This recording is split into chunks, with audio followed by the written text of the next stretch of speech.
Hi guys, this is Aniko, and today in my first impression series I'm going to try out Hacknet, which is a hacking simulation game.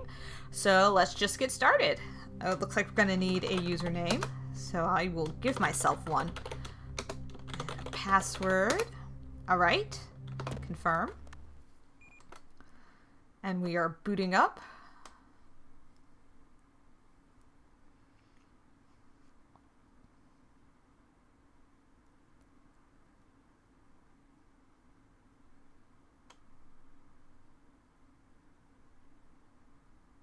Ooh. 14-day timer expired. Initializing failsafe. Hi. This is strange. Stranger than I expected. I guess I'm supposed to write this in past tense, though I hardly feel like admitting it's over. My name is Bit, and if you're reading this, I'm already dead. Ooh.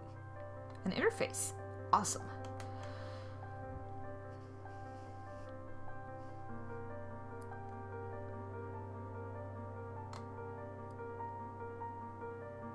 Oh, tutorial? Okay. Yes, we definitely want a tutorial. Okay, connect to computer by typing connect and the IP, or by clicking on the node. We will click on the node. Scan this computer. Okay. Let's see. Disconnect from your machine. Okay. Disconnect. It's time for you to connect to an outside computer. Be aware that attempting to compromise the security of another's computer is illegal under the USC Act 1030-18. Okay, click on the blue node to connect to an outside machine. Welcome to Warden Communications. This VM's terminal module has been activated. This will be your primary interface for navigating and interacting with nodes. Let's see. A computer security system open ports can be analyzed using the probe or nmap command. Oh, and I actually have a terminal now. Sweet. Okay, nmap. Okay, here you can see the active ports, active security, and the number of open ports required to successfully crack this machine using port hack. This machine has no active security and requires no open ports to crack. If you are prepared to, it's possible to crack this machine using the program port hack. So let's do that. Port hack! And I see open ports required for crack right there. Okay, awesome. Okay, I've taken control of an external system.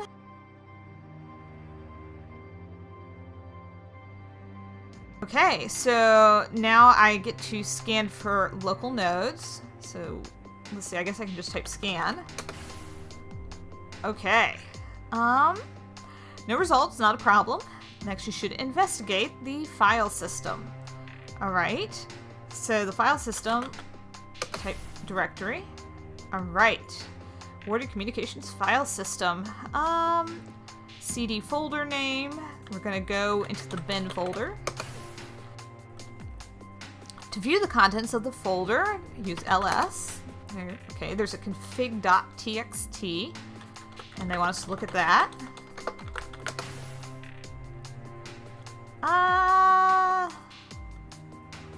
Clear your tracks before you leave. Okay. I'm impressed. It's actually using like actual terminal commands. I'm really kind of impressed by that. Okay, so we're going to go to the log folder now and remove all the files there. Yeah, wow. I'm actually impressed that this game uses real commands from the real world. That makes the learning curve a little bit smaller. And disconnect. Okay. And to finish, kill the process. So, process, and we want to kill 115. Alright, and we have mail. First contact. Hi, I don't know you, and I'm sad to say I never will, but if you're reading this, it means you might be the only person that can make things right. Right now I'm trapped, there's no way out, and not enough time. And I need your help. But there's something you need to take care of first. The faster the better. Hacknet OS wasn't meant to be released as it is now. After a while, an automated tracker will activate itself. We can't let that happen. Connect to your own node, it should be green on your net map, then find and delete securitytracer.exe. When you're done, just reply to this email. Hurry. Okay, click that. Oh, it kind of gives me a nice little thing right here that I can use as reference. Sweet. Okay. So, and we're supposed to go to the bin and remove that file. We'll just do remove star since it's the only thing in the folder. All right, and then back to the email and reply. Okay, I guess you just hit send here. Okay, that seemed to work. Great, that should keep you safe for now, at least from your own computer. Before we start, you're going to need a few things. Port hack alone just isn't going to cut it on most modern computers you'll find. Not ones with anything worth looking at anyway. You should start by checking up on a friend of mine. He goes by Viper. Awful, I know. He's honestly not the brightest crayon in the box, but he always seems to get a hold of useful code. You should have no trouble getting into his files. Finding anything useful might be a bit more of a challenge. You can, for the most part, ignore the generic files, stuff that gets logged or saved by a program, IRC logs, and the like. Custom name things like exe files are what you want to look out for. Download any files you can use using the command scp. Good luck. Reply again when you're done. Alright, Hacknet quick reference sheet. Oh, cool. More quick reference stuff. And click this. Oh, and that adds him. So we're going to connect. Okay, so first we need to check out his security. Okay, open ports required for crack, 0, so we can just run Hacknet then. Oh wait, port hack. Hacknet, port hack, whatever. Okay, here we are. And we're gonna scan his system just to see. Ooh, he is connected to something else. What did I find? Entropy asset cache. That could be useful. Okay, so into the file system, we're looking for something useful. Let's look in the sys. Nothing in sys. I bet what we want is probably in the bin. Yes, SCP, SSH, crack. I want that. Okay. We'll check out the home folder. Email draft, notes. Okay. That looks really useful right now. I guess we can always come back to his computer if we decide we want something. And we need to go to the logs and remove all that. Clean up our tracks. Disconnect. And process. Kill 124. Perfect. Okay. And back to our system. And we'll go to the email.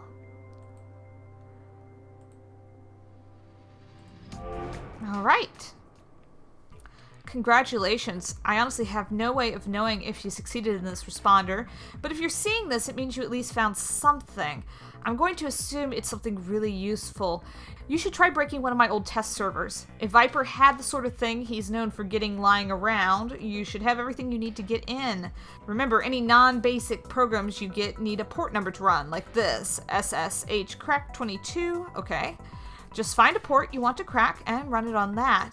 Oh, and in case you don't know already, you can hit tab to autocomplete commands. Hitting SSH, then tab should autocomplete it to the full name, etc. Oh, sweet.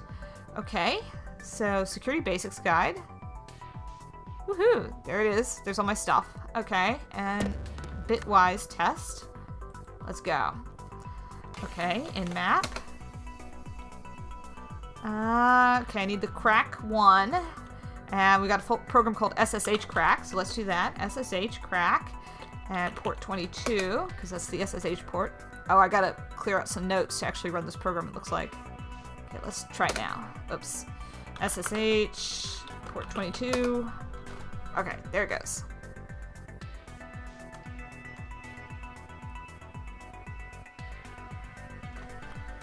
All right, now we can get in.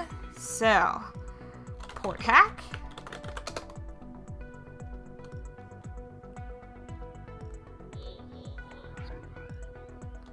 Alright, let's scan. Doesn't look like it found anything there, so into the directory. Okay, nothing in the bin.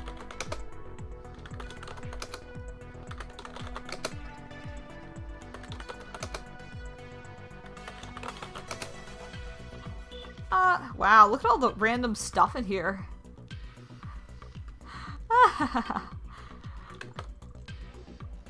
Okay, so are we supposed to do something specific here? It doesn't look that way. I guess I was just supposed to hack into it. And that's it. Okay.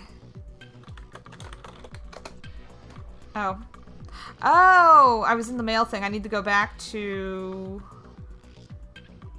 the test one. Okay.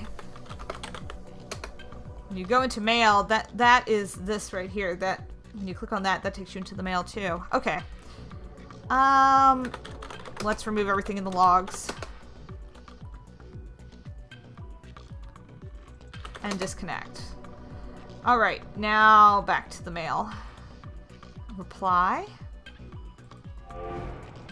Okay. Nice work. Here's where it's going to start getting harder. I need to ask a favor. I've been a little sloppy lately, which is what got me in this whole mess. It's why I'm writing this in the first place, I guess. Anyway, the point is, there's some logs on a few computers that I prefer weren't there.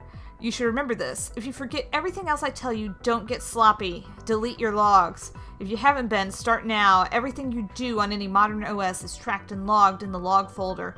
Just go in there and remove the whole thing. Never forget this. Okay. And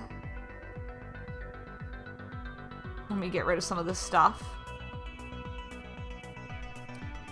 Delete all logs in the target computer's log folder. So here's the target computer. Alright, in map. What do we got? Okay, we need the crack. Port 22.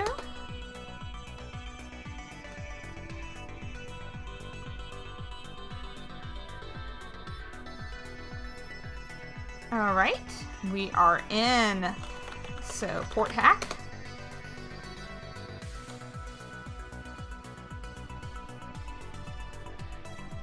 Sweet. Okay, scan. Doesn't look like it found anything. Directory. Into the logs.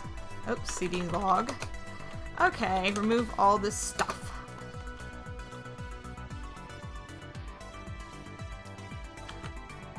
And we're going to disconnect.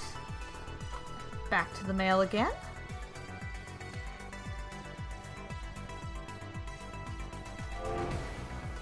Okay. Where to from here? Alright, if you see this, then you've done well, and, well, all this might actually be worth something. Is that too much to hope for? It seems like a lot to hope for. I've realized that I just don't have time to write this whole thing. There's way too much to learn, and I don't have time to do any of it, so I'm going to need to ask something more. There's a group that goes by Entropy that's currently accepting members. They'll be able to teach you more. When you're ready, I'll contact you again. As for getting into Entropy, you'll need to bypass a proxy server. A few shells, open using the command shell, running on computers you've already got admin access on, should be able to overload it. Good luck, and thank you. P.S. I almost forgot. If you run into trouble, I've linked the Network Education Archive server too. It's got a lot of useful information on it. Okay, so Education Archives, that's that. Entropy Test Server is here. And Proxy Server Info. Okay, a few notes on proxy servers. Let me clear out some things there. Run shells on computers you have admin access to with shell. Connect to a target computer. Probe its security. Use the shells to overload the target proxy. NetEDU archives will have more details. Okay, so let's get into this. Shells.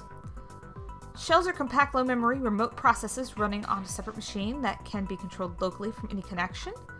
Alright. Common functions across networks include overload, designed to test networks and proxy servers.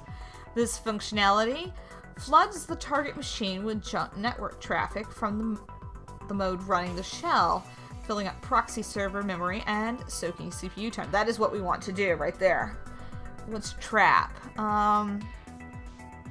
Notify the running user when a foreign user connects to the machine running the shell. Allows an emergency fork bomb flood to be executed on all other users connected to it remotely. Interesting. Alright, so we want to pick on the entropy test server. Let's just probe the system and see what we're dealing with here. Okay. Open ports required for crack is 1. Proxy detected. Can I run shell on this computer? Or should I run shell on this one? Okay.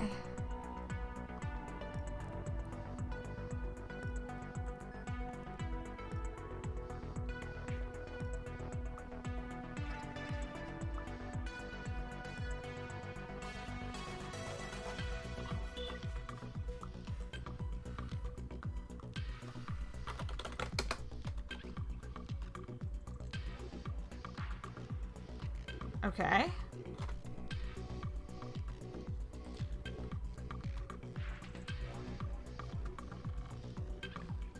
There we go. Oh, I see. It goes down. Sweet. SSH. Okay, makes sense. Okay, now this is making sense. Got it. And then while it's the proxy's bypass, then we crack it. And then we can get in.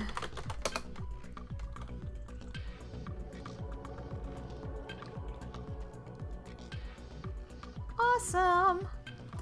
Okay, now then, scan this network.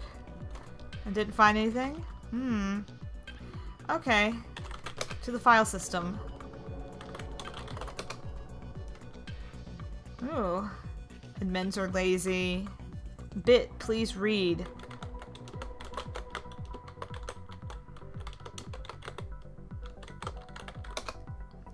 Bit, if you're lurking, can you please come out of the shadows? I need to talk to you. Vapor won't get off my case saying something's wrong. She's sure something's going on. Let me know. T. Who's T?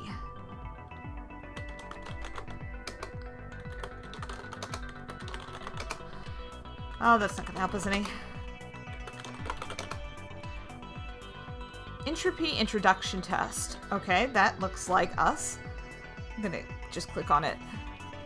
Congratulations, download this file to complete your induction test.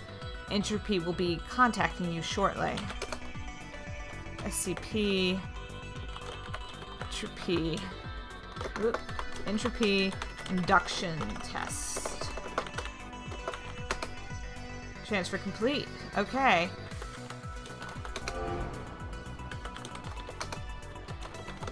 Let me get rid of all that. Disconnect.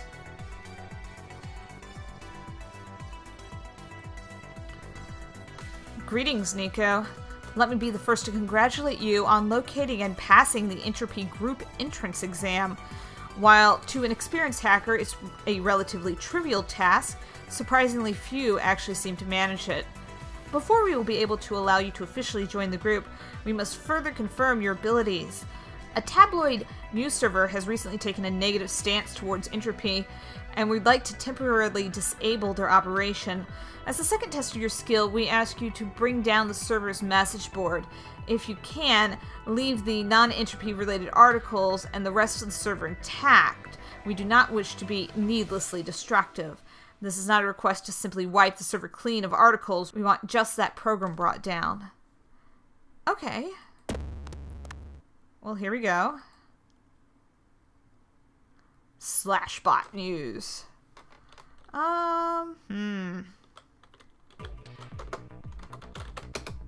Let's check its security. Okay. Here we go.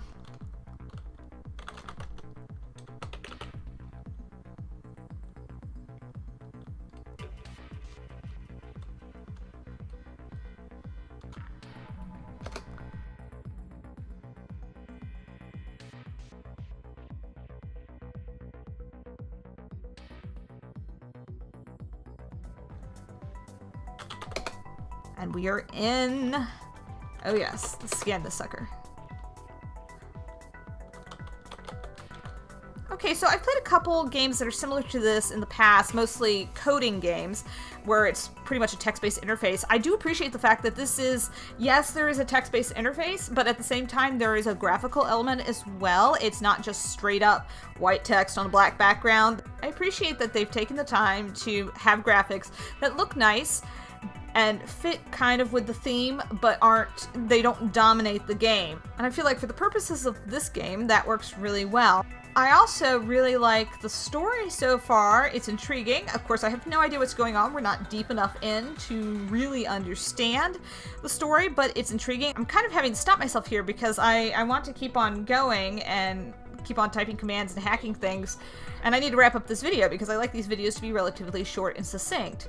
I also appreciate that there is a soundtrack in this game. Most of the games that you play that are along these lines really don't have a soundtrack. You just are kind of sitting at your computer poking at things. So they've taken the time to have really great music, really. I liked what I've been hearing so far. You know, it's all kind of techno electronic stuff, but hey, you know, it fits. You're hacking computers. Of course you want electronic music. Duh.